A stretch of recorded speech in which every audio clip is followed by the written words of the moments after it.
I have this picture up here. This is from the southwest of Ireland, just off the Dingle Peninsula. This island here is one of the Blasket Islands. It's called An Fear Marav, which means the dead man, because it looks like a dead man being laid out at home, with the head over there on the right, and then down towards the feet. But the real reason for this photo is the following.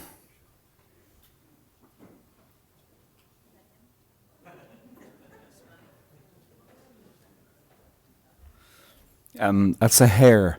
Now, the hare is to the bunny what the Harley Davidson is to the tricycle. I will take personal offense if you ever call a hare a bunny. They are very different creatures. They do not burrow. They're leverets. Their offspring are born fully formed, and the parent visits the leveret once a day to feed it, and then leaves it. Watches from a safe distance. They're neat. They're clean. They can kill a fox with their hind feet. They can run up to 50 miles an hour. And in Irish mythology, they're the messenger to the underworld. Gyorria, they're called in Irish, which means the low deer, because when you look at the shape of their head, you go, oh, you are like a deer. They're beautiful. And where I used to live in the northwest of Ireland, there was a field next door belonging to a farmer, and there was always 3 generations of hare in that field. Stunning. Chloe Dalton has written a beautiful book called Chasing Hare. Raising hare, if you have an interest in those beautiful animals, it's stunning. She's a political writer, and her book is beautiful. So, anyway, this is simply to show you something beautiful. I was staying on that island, and I asked the island keeper, because that island has no electricity, and so there's always a warden. And at that stage, it was a Canadian couple, and I asked one of them, "Are there hares here?" Because I love hares, and he said, "Dusk." And so I walked out at dusk, and they were everywhere. It's beautiful, stunning. So. We're going to talk about prayer and poetry this morning, and you're going to be writing some prayers as well, in a particular poetic form. So be prepared for that. You'll need some paper and a pen. But I'm going to take a hop, skip, and a jump through some things first. Poetry can sometimes, for some people, seem intimidating. Maybe something of your education, and this isn't true across the States, sometimes it's specific to schools, maybe something communicated itself to you that poetry is the luxury of the effete, and that is not the case. I grew up in a culture where we were learning poems off by heart every week in 2 languages. In Irish, you might call that Gaelic. Technically, Gaelic is an umbrella term for 3 Gaelic languages, only one of which is Irish. So in Irish and in English. And most of the poems we learned off by heart in Irish were political poems because of occupation and partition and the starvation as well. And it never occurred to me. I just went to the local village school. There was no fancy education. It never occurred to me that poetry wasn't... Oh, don't hand those out yet. Oh, perfect. Sorry. There is something else to come later on. No, that's fine. It never occurred to me that poetry wasn't involved with the stuff of life, involved with the stuff of pain, of grief, of politics, of national hope, of bereavement, of accusation, of rage. I'm very glad for that education, and there's nothing unique about Ireland in that Palestinian friends, Pakistani friends, Iranian friends, Turkish friends all would go, "You only learn 2 off by heart a week?" What? We were learning 1 off by heart every day, and we had to know them all at the end of the year to be able to write some questions, some small examinations on them. We were never asked our opinion on the poems. That was definitely the sign of the times of the 80s and 90s. It was very definitely, what did the poet mean in stanza 2? And we all had to know exactly what the teacher thought the poet meant in stanza 2. Really, it was an education in poetry and also an education in mind reading, the opinion of the teacher. It's a very limited form of pedagogy, but I'm very glad for it. I hear from people who go to places where they'd say, "Oh yeah, once for half a semester we looked at some poems," and I think, what was deprived of your imagination in the great history of language. Poetry has occurred in every single human culture. There is not a culture without poetry. And I refuse to believe that poetry has a purpose. Poetry achieves some things, but not because it's a purpose.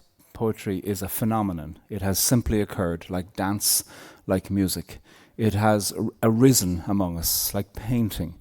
And sometimes people do it for a reason, but the art, the event of it is much, much older than the justification or the measurement of what it achieves. It is there as one of the defining characteristics of us as a people. If you're interested in poetry, you don't have to familiarize yourself with all the poems, because you couldn't. The metaphor I like to think of is that poetry is a little bit like the Atlantic Ocean. And there are many, many beaches leading to the Atlantic Ocean. And you might love the Atlantic Ocean because of one beach that you know well. And you have visited there every single week, or maybe just once a summer, or maybe just once in your life you went there, and you love it. That's enough. To love the Atlantic Ocean, you may only need to know one path down to one beach, and you may not have even been there often, but it has created a memory and a pathway in you, as well as a pathway for you. And so other people will familiarize themselves with many beaches. That's lovely too. That's part of my job, is to do that and to know many different approaches to the question of how to come to the Atlantic of poetry.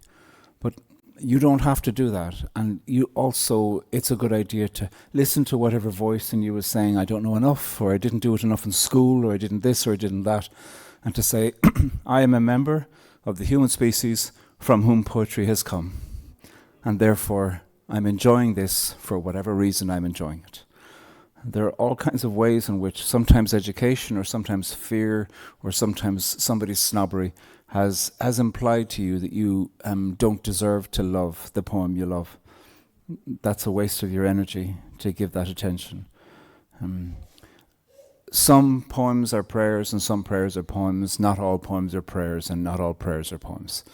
We're going to look at some this morning that do the crossover.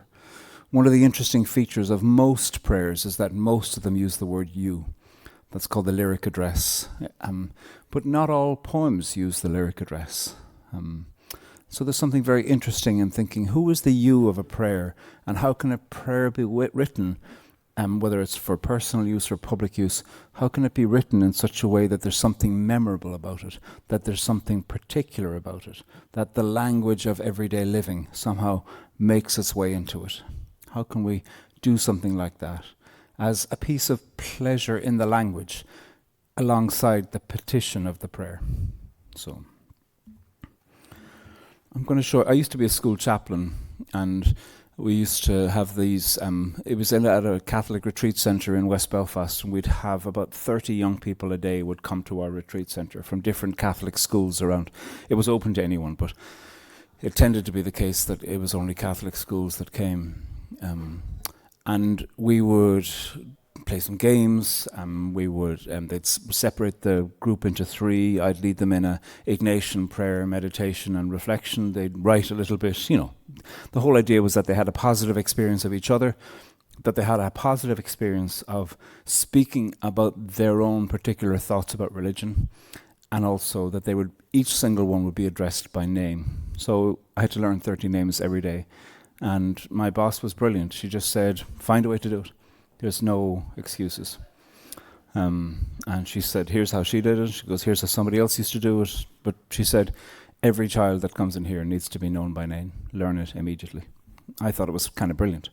And it was, I mean, I forgot them as soon as they walked out the door. But that was the purpose, to say we offer hospitality here. I loved it.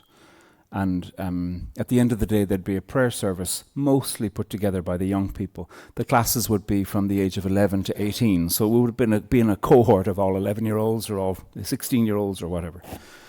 And typically one of them would play a song from their phone or tell a story, or they'd reenact a story from the Gospel, something very simple. You know, it was a kind of a 25-minute service. And the idea was that it was led by the concerns that were on their heart. I loved it. It was always interesting and sometimes a little bit anarchic to see what would happen. which made it more exciting. Anyway, one time some of the classes had read written prayers, and one guy read out a prayer that he'd written, and here it is. I'll have this better for you, but I want you to see it in his own handwriting. I'll read it for you.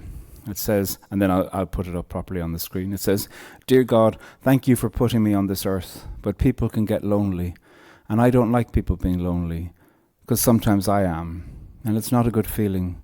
So I'd like you to pair them up with someone who is not lonely, if you can. Amen." Then sad could be happy.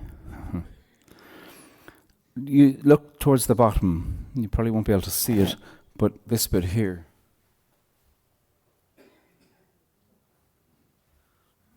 That piece of redaction was done by him, because initially it had said, "I'd like you to pair them up with someone who was not lonely, if you can." And then he crossed out "not." "I'd like you to pair them up with someone who is lonely, if you can." What an extraordinary prayer. Here it is, in a way that you can look at it. I tried to keep all of his own capitalizations or not through it. He read it out. He was 11 or 12 in front of his whole class, and then balled it up into a ball and threw it in the bin. And I fished it out. And it has been on my wall in Belfast for 16 years, I think, 17 years. I was so impressed, and I loved the language. The beginning with gratitude, "Thank you for putting me on this earth." And then the volta that you might want to say from Italian, "But people can get lonely, and I don't like people being lonely." And then, to speak in the generalization, "I don't like people being lonely because sometimes I am." What an admission for anyone of any age, with any congregation of people around them. Never mind when you're 12 in school, and it's not a good feeling. I love the simplicity of that. When I used to lead Ignatian meditation reflections with young people, they'd be taking a walk in their imagination, somewhere pleasant, somewhere they liked, and Jesus would come along and he'd say hello to them, and I'd say all of their names. We'd have calmed down and done a little bit of breathing to enter into this Ignatian meditation. And he'd ask them a few questions, and toward the end they could always ask him anything they wanted. And regularly they'd say, "Why did Grandad die?" Or "Why did Granny die?" And almost always, and I'd say to them, "Did he say anything back to you, Jesus?" And almost always they'd say something like, "He said because she was sick." They weren't looking for vast existential reasons. They were probably hearing an echo of somebody who cares for them, who gave them that, and that had lodged in their unconscious, and they were linking it there. But I thought it was beautiful. Sometimes if a young person were to ask me that, initially I would have been tempted to think, well, we don't understand, and to go into all of this kind of stuff about philosophy and thought and pain. And why did they die? Because they were sick. What is it about being lonely? It's not a good feeling. I love the absolute simplicity of that explanation here. Well, actually, one time one of the 12-year-olds, he said, when I could ask Jesus anything I wanted, I said to him, "When am I finally going to get some armpit hair?" So he was very excited about growing up, and he was looking forward to getting some armpit hair. He had older brothers, and so I think he didn't want to feel like he was the baby of the family. I thought it was kind of magnificent, and I wondered when ever before had armpit hair been brought into an Ignatian meditation. Maybe often. One time I'd often ask the young people, "What was Jesus like in your imagination?" And one time this girl said, "Well, when you get home from school and you don't have any homework, and you sit in your favorite chair and you've nothing to do, and you can read your book, and it's quiet and you're warm and it's nice, that's what he's like." And I thought, have there been more beautiful words of praise spoken today? What a gorgeous image. I thought what a lovely home her parents had provided for her. Also, I praised whoever she lives with, carers, parents, 1, 2. I thought what an imagination she had been provided for. Another time I asked a young person, "What was Jesus like?" And she said, "Look, my parents love me, right? but there's piano and there's soccer and there's this and there's that. Sometimes I just want to be listened to. You know what I mean? And I said, yeah. And she said, he listened to me. I thought, what a nice thing to say. And your poor parents. I'm sure they'd like a break, and they'd probably like to be listened to too. So there are hundreds of such stories from that glorious job, which I loved with my whole heart. This beautiful poem, this beautiful prayer, there's something unforgettable about it. And especially that illustration at the bottom, which you can still see, that sad face with the cloud over it. Sad could be, and then that sun, I'm guessing, or the happy face. He's speaking about primal emotion and about primal desire, and could be. What humility. I also adore the final clause, if you can. What a statement to say, if you can. There's politeness in that, of course. He seemed like a polite boy. But more than that, there's self-permission to say, well, maybe you can't. What a theology. Maybe this isn't possible. Part of me thought this is a young man, 12, 11, who knows something about desire and who knows something about not getting what it is. You know that would be nice. To my mind, there was lived experience of almost preparing himself for disappointment in that, which I respect and admire. It will serve him well. It's a complicated thing to know so young. Many of us have done such things so young also. So, we're going to be thinking about prayer today. I have a whole load of poems to look at. Some of them are full poems, some of them are just a little excerpt.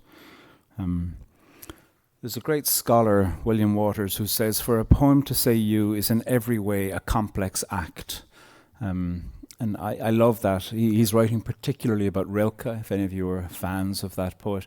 But I think I can push it a little bit to say for a prayer to say you is in every case a complex act. Because you is an address. Who was it, the first speaker to say you? And to know, well, when I say you, I mean you.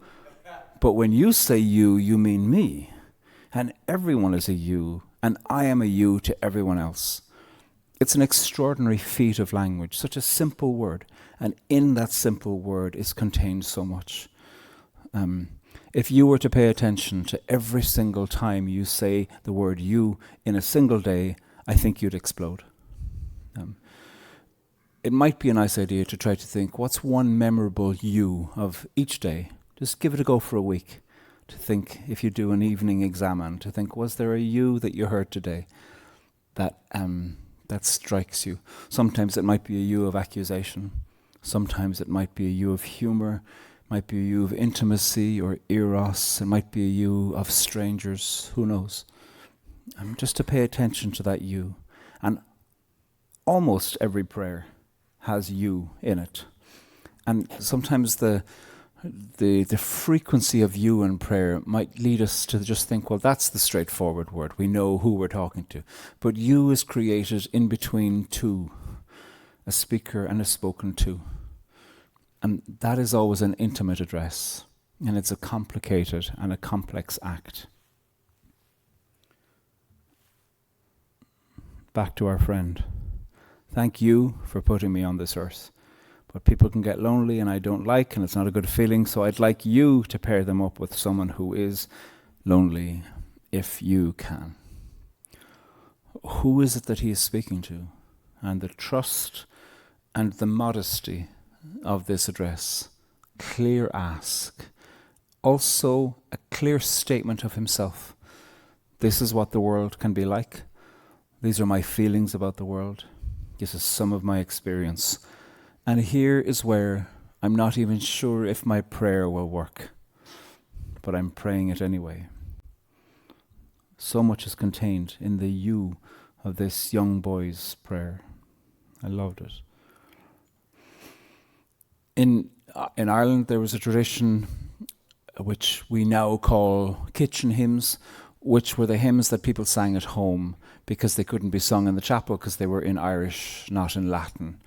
And often these hymns were of an extraordinary poetic quality, something of intimacy, using language that was more akin to a deep, deep, loving, intimate familiarity with each other than you might have found in some of the hymnody of the time.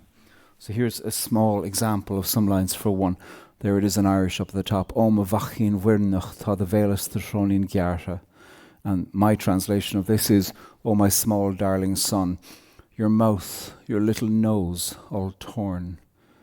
This is a lament sung by Mary as she's holding the body of her son.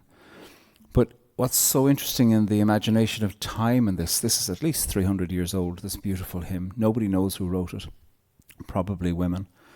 What's so interesting in it is that she could have been singing to a child also who had fallen, that it's comfort and it's desolation, that it is kindness, it's the everyday and it's the huge and it's the awful. And the two in Irish, the suffix "een" turns something diminutive. So a road is a bóthar and a little road, a track, is a bótharín. And so vachin, there on the third word. My, vachin vernach, small darling son, is how I put that. And then shronhin, the penultimate word there in the Irish, that is little nose. What other hymns do we know address the little nose? The shronhin gyarta. And who were the community of women from whom this came? And what did they know about losing children? And what it's like to sing a hymn of lament to the adult child that you hold dead in your arms, remembering what they were like when they were 4, when they were 10, when you consoled them, and now you wish to console them too, and yourself in the consolation. What an extraordinary combination. The particular and something very generous to the wide world, all caught up and contained together in this. This is from a hymn called Cuina na Dríomhaire, the Lament of the Three Marys, and there's 3 Marys, each singing a verse of lamentation. And then Peter interrupts with a bit of theology in between each. Thanks very much, Peter. And so it's a dramatic song that was sung in dramatic form. And there's a repeated phrase, achón, achón, achóno. Achón is a word in Irish that you say for lamentation, and it's the sound of lamentation. The English translation is alas, but that doesn't carry the same connotation. English has some beautiful words, but I think achón is a beautiful one because the slight guttural nature of it and the elongated O of the achón. Lots of languages will have sounds and words for grief that aren't etymologically based. They're based really on what the escape of grief through your throat can be. That too is a prayer. It may not even have a formal U to it, but a wail of grief is a prayer also. You know that very well. What I'd like you to do is, on a piece of paper, just write an experience of prayer that you had. And this is not the theology of it. I don't want you to think, well, here we were doing the hypostatic union. That's my favorite joke this weekend, or this week. But just write about an experience of prayer. And I've got too many prompts up here. You don't have to follow these. But where were you? Was anyone else there? What time was it? What came right before the prayer? These are all just ideas to jog your memory. Can you remember what you said? What did you do with your body? Did you check if anyone was listening? Was there anything you'd have liked to have said but didn't? What were you wearing? What were you doing with your body? How did it end? Did you tell anyone? What did you do then? What about your senses? See, feel, touch, smell, taste, I should have added in. So write about an experience of prayer. Just a free write. Don't try to make this a poem. Just write, and if possible, don't take your pen off the page. Just keep on writing. Let what comes, comes. You might say, I was in a hospital waiting room, and this is what was happening. The walls were a pale green. I was cold. There were other people in there. Nobody interrupted. Or maybe somebody interrupted. Who knows? It might be a prayer for yourself. It might have been a prayer you said with someone that's memorable to you.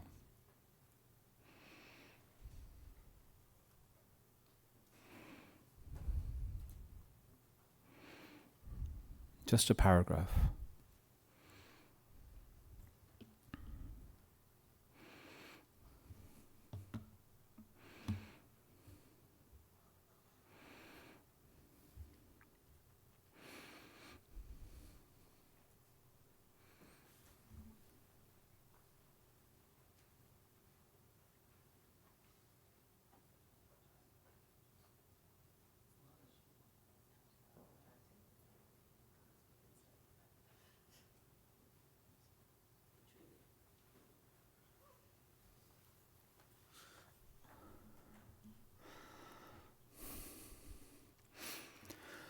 And locate your prayer.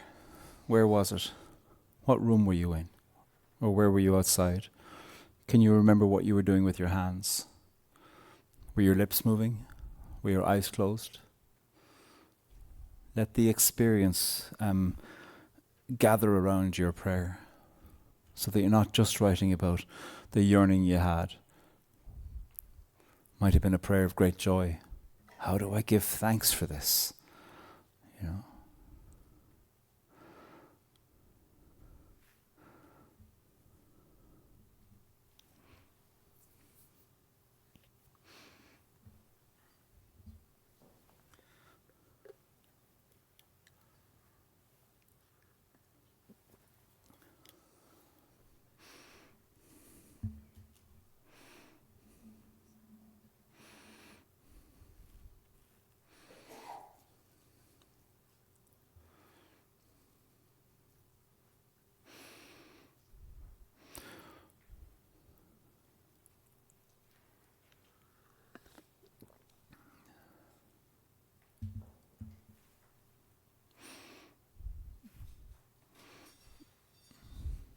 Let's hear from a few people, maybe 3 people who want to share a little bit. You might have written a lengthy paragraph, but just read us a little bit.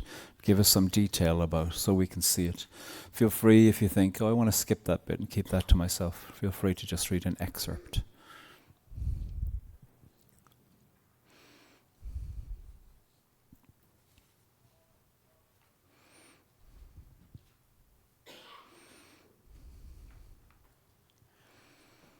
Edwin. So as part of Advent prayer, silent Advent prayer, I was dancing with Jesus, and as is normally my role in salsa, I was leading until all of a sudden Jesus took over and was leading me. And it was sublime. I was in my dorm, and the previous attempts at silent prayer felt really long, but this one felt really short, and my whole body was filled with joy and love, and I couldn't wait to do it again. Beautiful. All the dervishes are spinning in praise.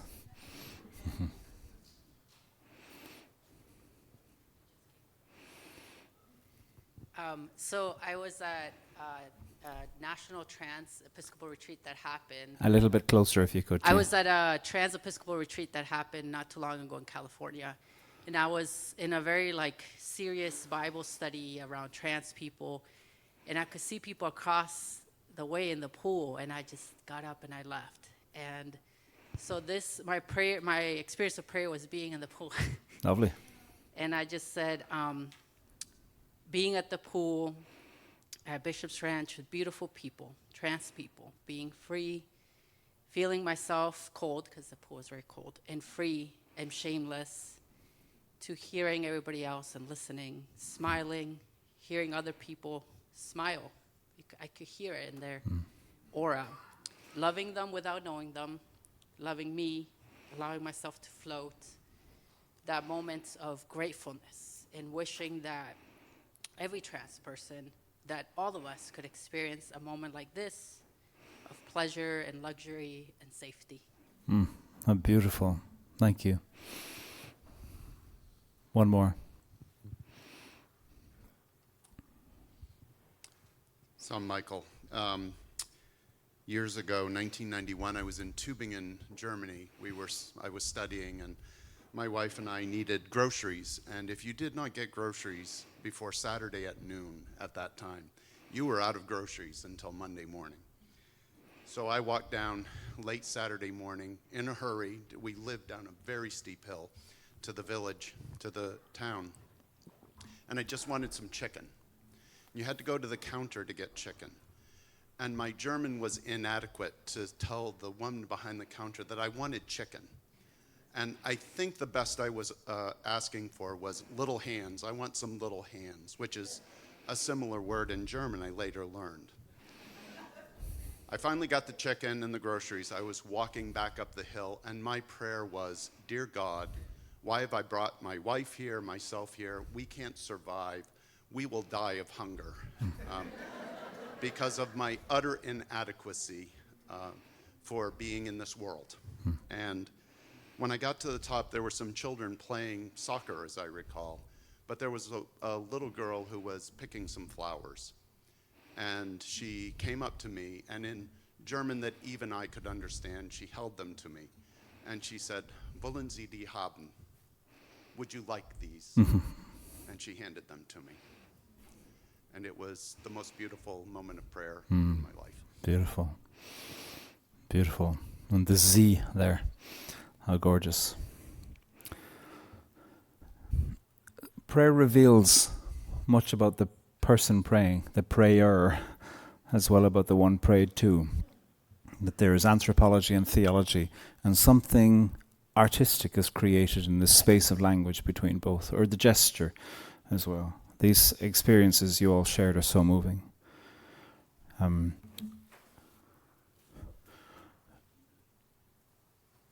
You'll be familiar with this. This is the Good News Bible translation of part of Psalm 23. You prepare a banquet for me where all my enemies can see me. You welcome me as an honored guest and fill my cup to the brim. I know that your goodness and love will be with me all my life, and your house will be my home as long as I live. Okay. The Good News Bible is, I don't even know if you can call it a translation, really. It's a kind of a children's. Do you have the same one here? Okay. I wasn't sure if that was one that was the same here. A friend of mine, Gail McConnell is her name, her father was murdered in front of her when she was 3.5 by the IRA, a terrorist organization, who had taken over the house across the street from them and monitored her father's activities. Her father worked for the British government as an assistant prison governor, and he was 34, she was 3.5, and they monitored, they tied the people in the other house up. They monitored her father's morning activities, and I think on the third morning shot him dead as he got into his car, and shot also at Gail and her mother, neither of whom were hit, thank God. Although it was terrible that the poor young man was hit, her father. Her mother is a person of great forgiveness and spoke out very quickly about forgiving the IRA. This was in 1984. And Gail has had a life of involvement intellectually as well with evangelicalism. And sometimes that's been very generous and other times not. And she describes in a book of poems she put together what it was like a few years later to look in texts like this for something where her life might speak back to her. And this is the prayer she finds in the middle of this. Enemies see me, know my house.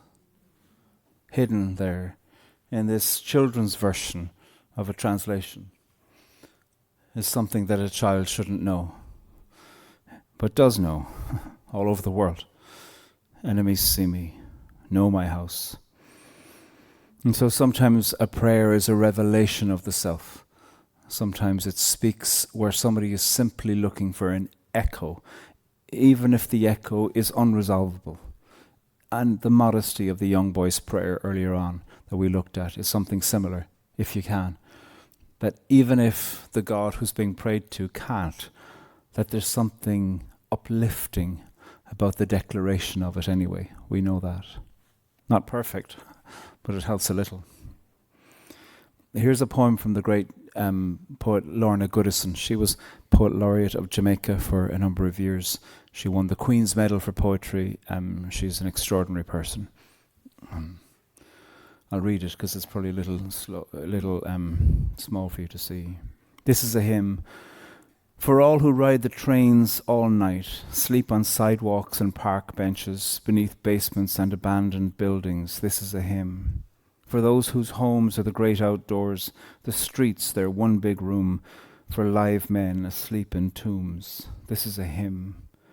This is a hymn for bag women pushing rubbish babies in ridiculous prams, dividing open lots into elaborate architects' plans, mansions of the dispossessed, magnificence of desperate rooms, kings and queens of homelessness die with empty bottles rising from their tombs.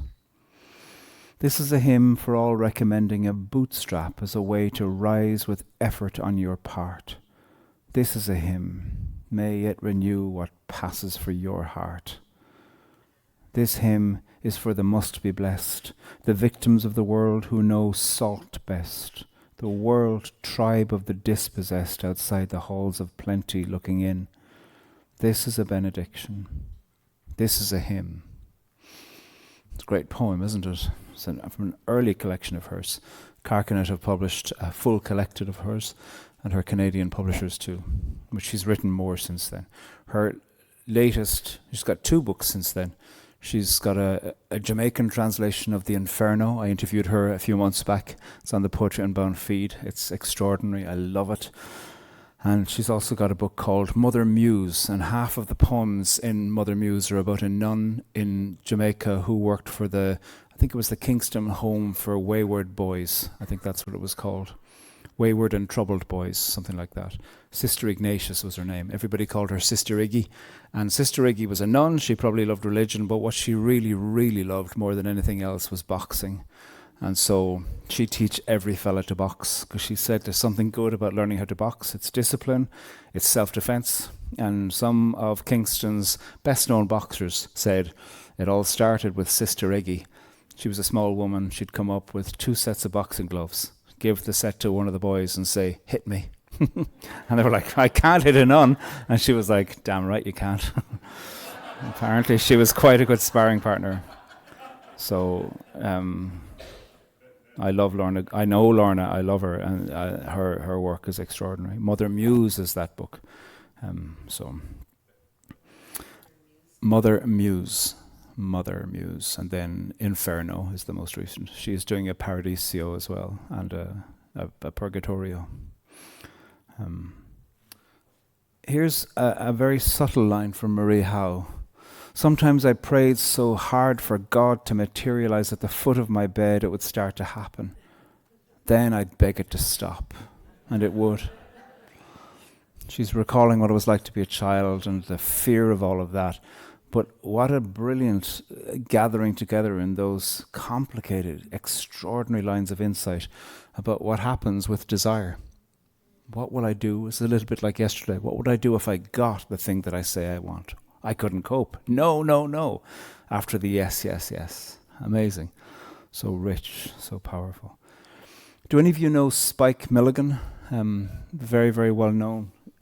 Very well known British comedian, The Goon Show. Yeah. So he was known for his radio comedy. He, throughout his life, was hospitalized in a mental health hospital. It was called something different then, for debilitating periods when he couldn't survive and he couldn't cope. So here's a beautiful poem and prayer from him. Me, born screaming small into this world, living I am, occupational therapy twixt birth and death. What was I before? What will I be next? What am I now? Cruel answer carried in the jesting mind of a careless God. I will not bend and grovel when I die. If he says my sins are myriad, I will ask why he made me so imperfect. And he will say my chisels were blunt. I will say, then why did you make so many of me? An extraordinary poem, an invective, the you there of accusation, of rage. You are to me a deceptive stream, and I curse the day when I was born. Spike Milligan is a sibling of the prophet Jeremiah. Beautiful. Paul Celan, a German-speaking poet, a Romanian Jew whose parents were exterminated in a death camp, and who continued to write in German for the rest of his life. He lived till 50. He drowned himself in the Seine in 1970. His poetry is almost impossible to comprehend. I feel like I'm wading through the depth of a different world when I read it. But I don't go there to understand. I go there to experience it, and I just hope to get out alive. And he has a poem called Psalm. It's a longer poem, but these 5 words, I think, capture something of the devastation of a 20th century Jew saying pogrom after pogrom after pogrom after pogrom, century after century after century, then Holocaust. Psalm. Blessed art thou, no one. We hear it and go, yeah. Look at the thou and the no one here. Look then at this. You'll be so familiar with this. A shoot shall come out of the stump of Jesse. The Spirit of the Lord shall rest on him. With righteousness he shall judge the poor and decide with equity for the meek of the earth. He shall strike the earth with the rod of his mouth, and with the breath of his lip he shall kill the wicked. The wolf shall live with the lamb, the leopard shall lie down with the kid, the calf and the lion and their fatling together, and a little child shall lead them. The cow and the bear shall graze, their young shall lie down together. The nursing child shall play over the hole of the asp, and the weaned child shall put its hand on the adder's den. They will not hurt or destroy on all my holy mountain. On that day the root of Jesse shall stand as a signal to the peoples. The nation shall inquire of him, and his dwelling shall be glorious. What exquisite lines. Beautiful lines. And the fantasy of this is this glorious reconciliation of all things. But certainly in the lifetime of this poet it didn't happen. What we hear, though, is not deluded idealism. What we hear is that this person knows all about threat, wolves, lions, bears, children playing in places of serpents, and what that's like, knowing that threat is all around, and their poetic imagination and prayerful imagination was seeking a reconciliation, even in language, about what they wished could be possible, if you can. I can't remember. Yeah. The microphone will come so we can all hear.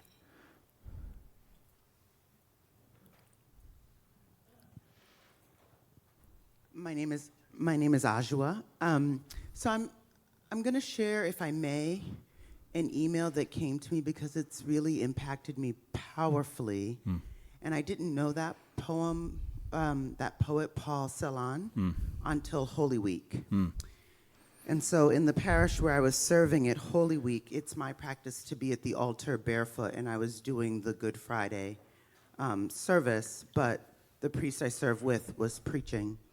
And so a few weeks later, this came through, oh, my heart's pounding, came through on our website. This is a heartfelt, if belated, thank you for all you all offered my ailing heart and spirit when I visited your Good Friday worship service. I was staying on retreat at a nearby artist retreat and knew I was in need of finding a home for collective compunction and beauty.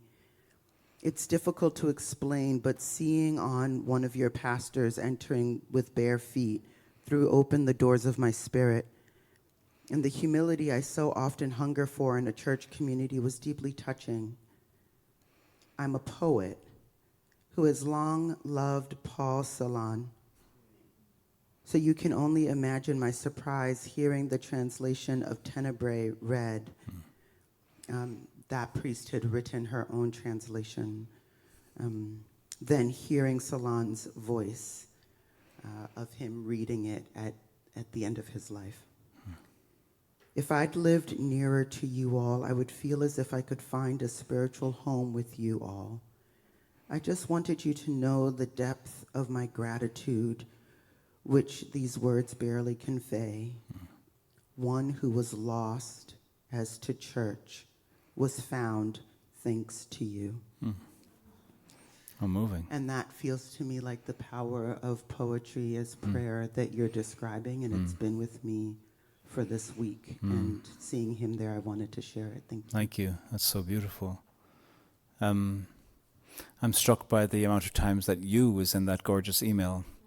and all of the generosity accompanied with each pieces of those lyric address. How gorgeous. What I'd like you to do is to have a fresh, clean sheet of paper. It can be just the other side of what you had written your paragraph on earlier on. And down the side, I'd like you to write the numbers 1, 2, 3, 4, 5, 6, 7, 8.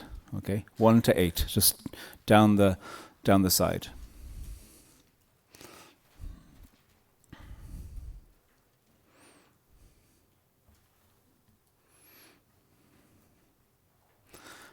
And I'm going to give you, and I'll repeat this a few times, I'm going to give you 8 prompts. And I'd like you to write a single line, not a paragraph, not something that goes across the line, just a single line for each prompt. Does that make sense to you? Yeah. You don't have to use my words in response to the prompt. Okay? So if my prompt, which is the first one, when I was younger I called you, referring to God, you don't have to start off your line with when I was younger I called you. You might want to say, Abba, Father, stranger. You can do whatever you want. If it helps you, you can use my prompt to just go, well, I've only got to fill in a couple of words then if I use your lines. Does that make sense? Is there anybody that needs me to say that again? I'm going to give you 8 prompts. Each is different, and I want you to write one line in response to each of the 8 prompts. You can use my prompt if you want. You can use my words, but you can also use your own. If you're sitting there when it gets to prompt 3 and you think, I hate this prompt, don't waste your energy hating me. Write what you want to write. Okay? That's the best thing about a prompt. It's just a prompt. You might go, I've got a better idea. Great. Do that. Does that make sense to you? Some of you are very familiar with this. Some of you will go, I feel very new to this. Try to make each line roughly the same length. Keep in mind some of the editing things I said yesterday. Keep your language plain. Tell the truth. Try not to waste language with trying to prove your holiness to yourself or to God or to anybody who you think might read. Nobody needs to read this. You can keep it entirely to yourself.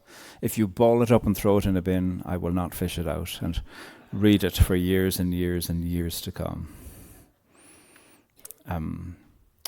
All of these are about prayer, okay? And at the end, you're going to have 8 lines in response, and then we're going to do something with those 8 lines.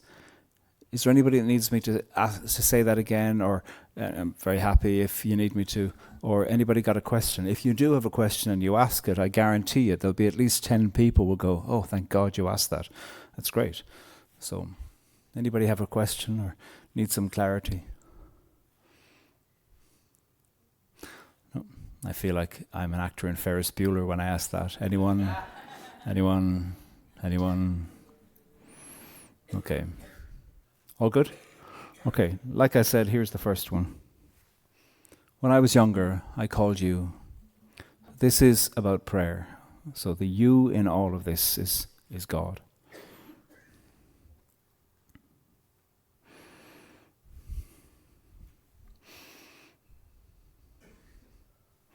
And again, you can use my words there, or you can come up with a sentence all of your own that responds to this prompt.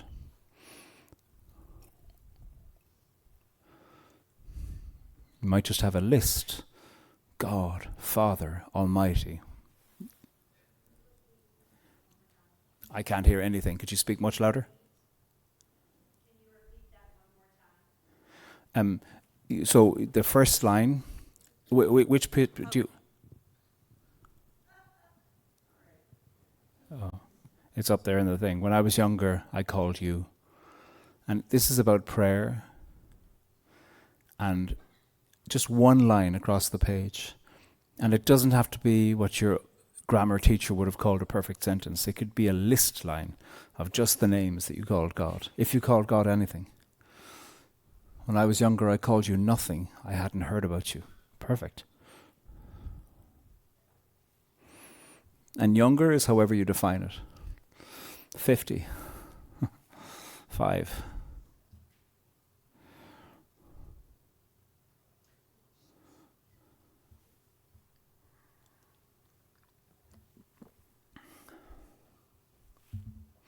That's one line, a plain line.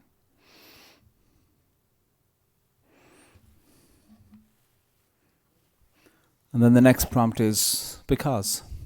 Why? Why did you use that name?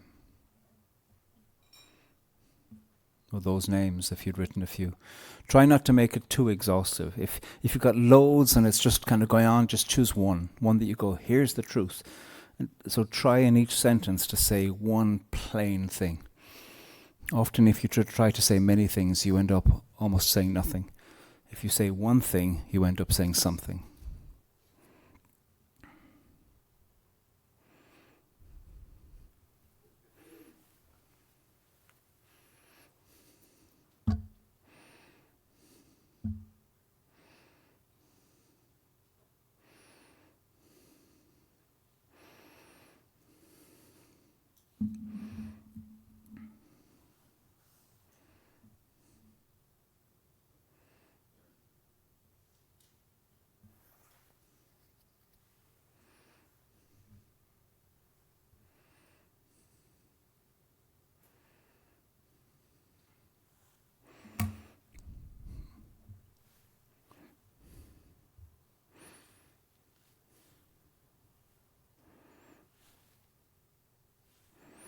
The third prompt.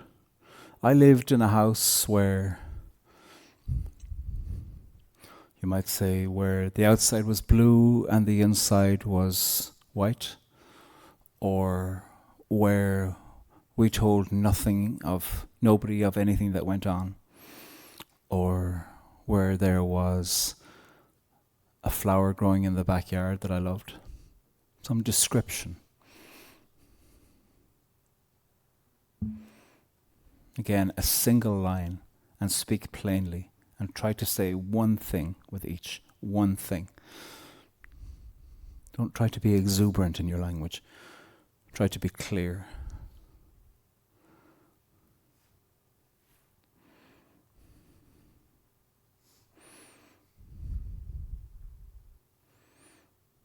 You don't have to use my language.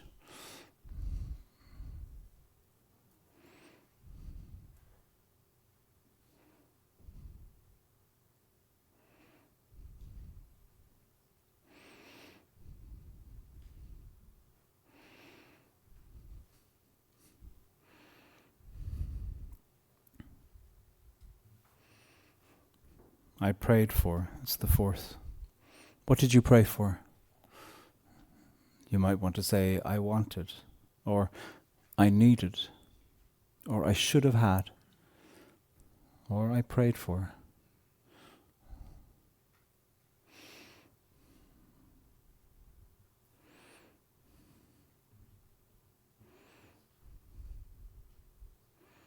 I prayed I was adopted because my thought was that I wanted to belong somewhere else.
Number 5, here's a name I've called you lately. And again, you probably definitely don't want to use my words because there's so many. But you might just want to say, lately I've called you. Again, thinking of prayer and God. What name have you given to God? It might be what you called God yesterday in your collect. It might be something that you've been discerning.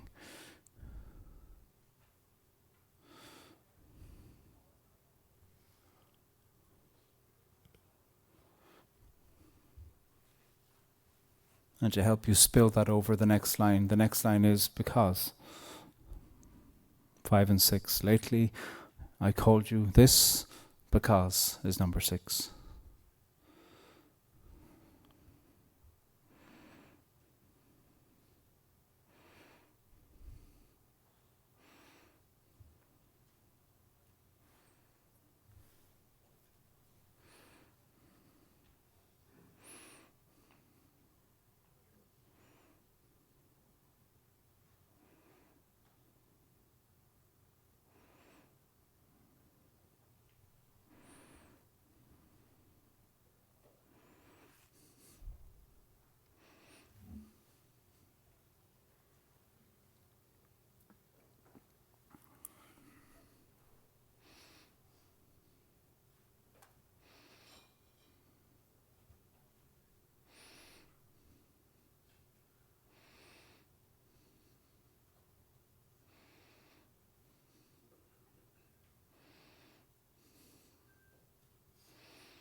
The next one.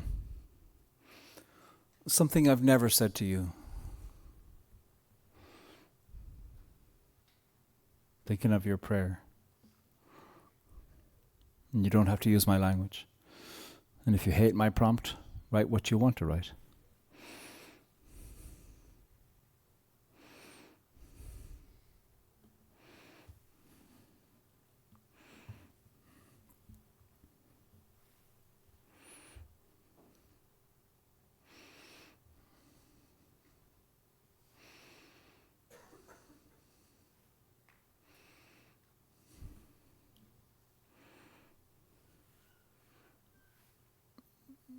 And the 8th is because. Why have you never said this?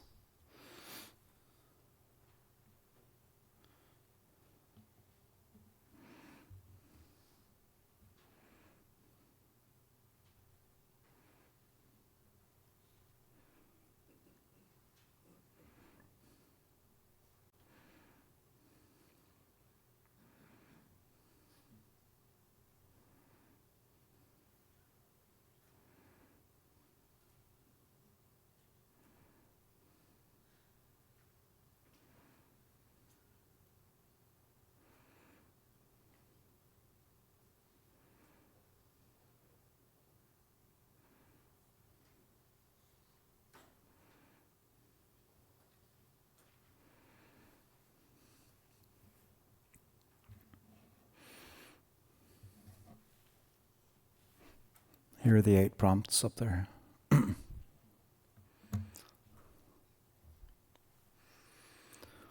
So what you should have on your page is numbers 1 to 8 and a line for each. Does that make sense? You with me? There's a Malaysian form of poetry called pantun. In Malay, it's pantun. I don't know why the usage of it in English finishes with an M rather than an N. Anyway, it does. So, and a pantun takes 8 lines and turns it into a 16-line poem. I always think of one of the things that a pantun can do is it's like holding a prism up to light and seeing what happens when it goes through it, and it refracts something. And I think that language can be refracted through the vehicle of a pantun. And what a pantun does, I'm going to hand this out to you so you don't need to worry, or Joe is. A pantun arranges 8 lines into 16 lines. The first stanza is line 1, 2, 3, 4. The second stanza is line 2, 5, 4, 6. You don't have to squint your eyes, it's all coming around to you. The third stanza is line 5, 7, 6, 8. And the final stanza is line 7, 3, 8, 1. Does that make sense? So you fill it in. This is poetry by numbers, if you like. Okay. A formal pantun has a perfect repetition when the second time repeats. Okay, so line 1 and line 1, line 1 at the top and line 1 at the bottom are perfectly the same. I have never written a formal pantoum in my life. I always punk them up a little bit, okay? So I might say, the house I grew up in was brick on the inside and unpainted on the outside and unpainted walls on the inside. And then I might say, we slept on concrete floors. The windows were clear the second time. Sometimes I like to just continue the thought, to change it a little bit, okay? Does that make sense? Or you might say, the house I grew up in was next to my best friend. Or you might say the second time of that, the house I grew up in was next to my former best friend. Okay, so something that allows some mild modification, if you like. So they're coming around to you, and I'd like you to fill in this poem by numbers with the lines 1, 2, 3, 4, 5, 6, 7, 8 that you have.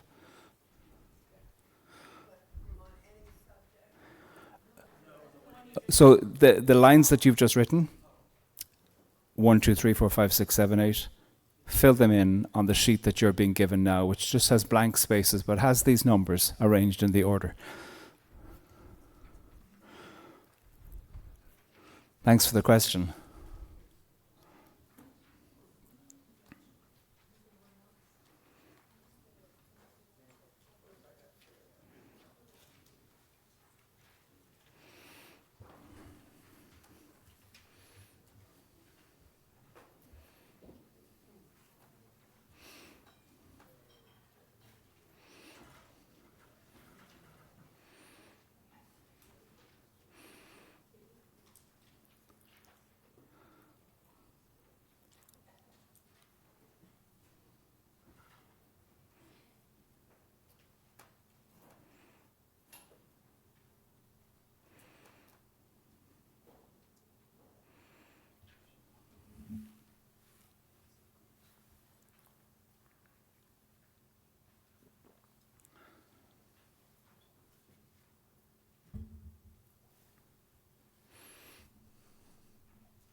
When it comes time to put down the repetition of the line, you can modify it a little bit, if you wish. It might be that when you see the rearrangement of what comes before, something is suggested of a modification.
If you're finished and you want to give it a title, give it a title. And if you're finished, it might be an idea to look through and think, oh, look, is there a word I can excise? Don't make anything longer. But slimming a line down is always an interesting thing to do in editing.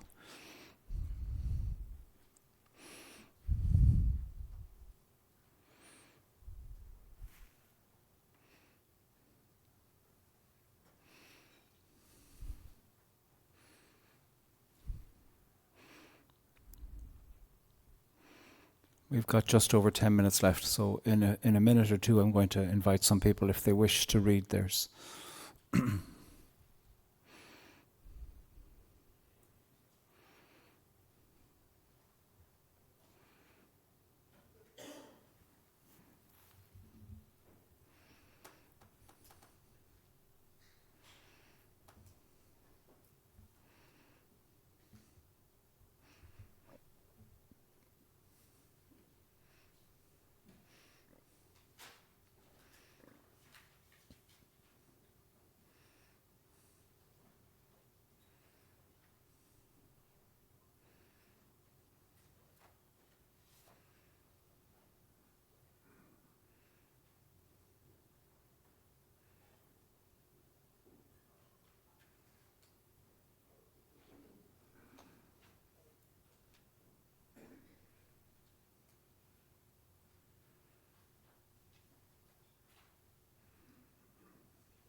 So let's hear from a few people.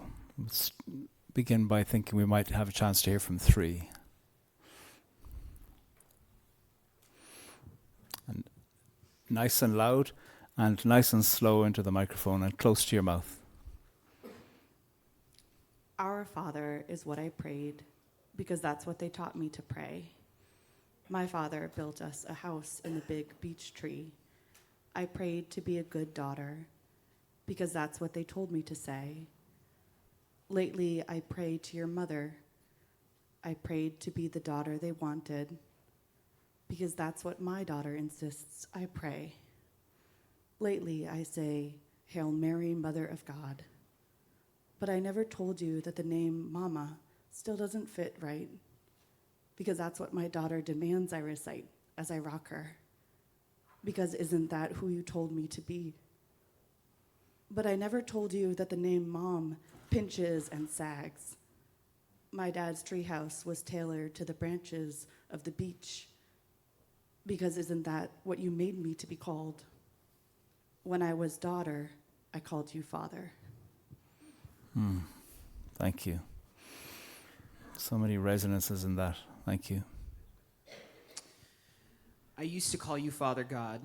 I called you Father God because I heard others say it. I lived in a house where the stairs would creak. I prayed for things to come back. I called you Father God because I heard others say it. Lately, I've called you Lord. I would pray for things to come back because I wanted you in charge. Lately, though, I've called you Lord. I've never said I hated you because I wanted you in charge. Honestly, I didn't think I could. I've never said I hated you, but I did live in a house with creaky stairs because I didn't think I could. I used to name you Father God. How beautiful. It's a rewarding form, isn't it? You see what I mean by the refraction of light coming through it. This is an ancient form. There might be people here from Malaysia. Malay people that I've met say, we learned so many pantums off in school by heart. And a pantum can be 16 lines or 32 or 64 and on and on. So it is a colossal poetic form in Malaysia and in the Malay diaspora. So a few more.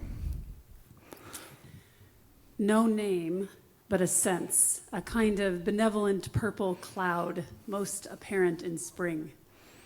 When I had a small pitcher of yellow tete-a-tetes by my bed, it felt like happiness and expectation of more to come, cozy and porous and protected, knowing in just over a month there would be black raspberries on the path to the stream. The pitcher had a strawberry painted on it, sometimes grape hyacinth with the daffodils. Our Lady of No Thing, Man of Spring, Sol Invictus, Mary, knowing I would find black raspberries by the stream. Still, it is in the rise of the woodland green that my heart runs like cold, clear water. Our Lady of No Thing, Man of Life, Man of Spring, Green Lady's Mantle. Still, it is in those early flowers I understand you are a person, possibility, life. Still, it is in the rise of that woodland green carpet of lily of the valley I know you. I don't know what I've never said to you, but I'm guessing you do. Still, it is in those spring flowers I know you are a person. It feels like happiness and possibility. I don't know what I've never said to you. Nameless, but most apparent in spring. Thank you. Those raspberries.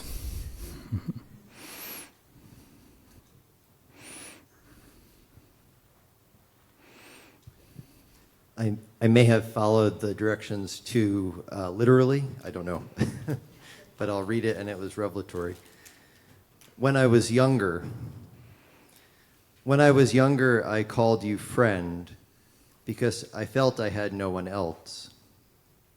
I lived in a house where there was a TV in every room. I prayed for my parents to stop fighting because I felt I had no one else. Lately, I've called you love. I prayed for my parents to stop fighting because what else truly matters? Lately, I've called you love, something I've never said to you. Why? Because what else truly matters? Because it can be scary to ask, why? Something I've never said to you. Why? I lived in a house where there was a TV in every room because it can be scary to ask why. When I was younger, I called you friend. Thank you. Couple more.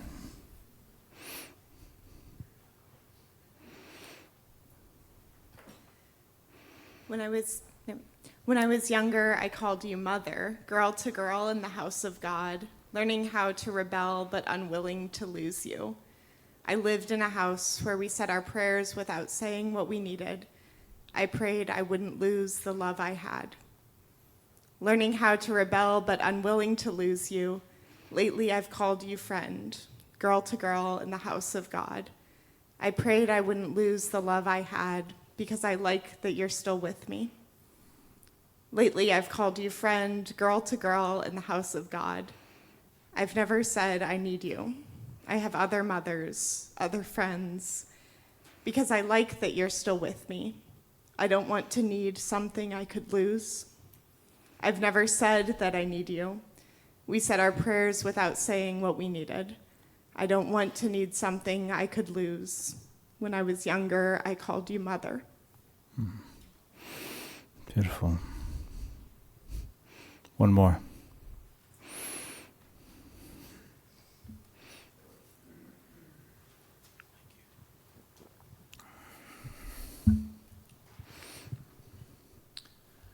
Unknown. I didn't know you existed, I don't think. There was sorrow. What is that? Prayer. I didn't know you existed. Thank you.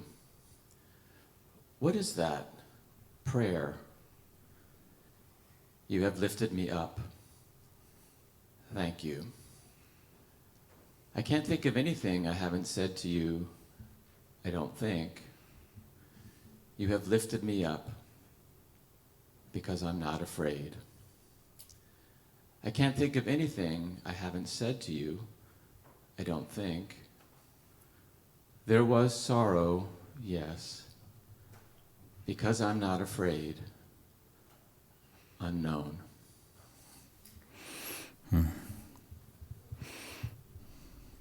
Thank you.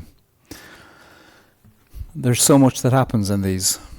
You can lead people with this and express all kinds of things, and so much happens in the space between the lines and in the unexpected patterning that occurs one line after the other, where you begin to see what is present. A prayer is composed between an I and a you, or a we and a you, and it's a worthwhile thing asking, who is the speaker of this poem? It's you, yes, but it's only a part of you. Who is it that presents themselves to you? What do they know? What is their lament? What is their joy? What is their creativity? And who is the you that's composed within this poem? And how is that you present on the page? And how is your prayer giving you something back? The word poem in English, I'll finish with this, is a Greek word, poemia. You might know this from studying Greek. It means a made thing. And we make a poem, and then interestingly, a poem can make us back. Because my guess is that some of you have looked at what you've done and thought, that gives me something. And it's a strange little beast of itself that has its own life, independent of me now, and might have its own knowing, and might not have a purpose that I want to dictate to it, but has an intelligence, a psychology, a curiosity, a prodding, that has something to say back to me. This, I think, is something that happens in the strange patterning that we've had as human beings, to write and be written back by what we write, to make and be made back by what we make. And this artistry is not just cleverness, it's something much deeper than cleverness. There's something revealed to us, because often our writing knows more about us than we know that it knows about us. And to pay attention to that can be a rewarding thing. It's been lovely to be with you over the last few days. Thank you.